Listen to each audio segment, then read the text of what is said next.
xiam theih soi sen wal an ni lo van dum po ka ra te kya si ar wa te lung wa ten kan le o ava han moi tak em nal ba thil siam ro pui tak te hi an moi zia hi soi sen an ni lo o ke song ka hir bang thei lo ve partin le thing tin te po an phul le siam tu ti moi tu ri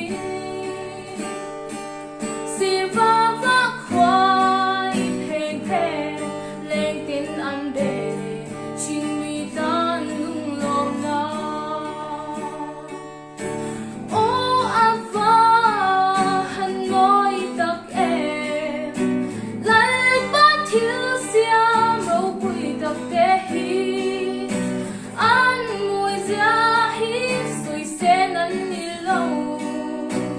o ke song ka hir bang thei lo ve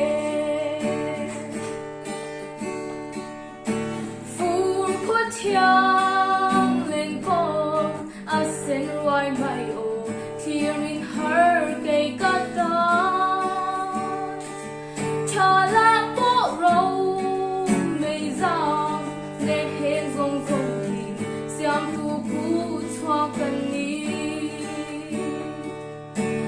o ava han moi tak em lai ba thil siam ro pui tak te hi an moi zia hi soi sen an ni lo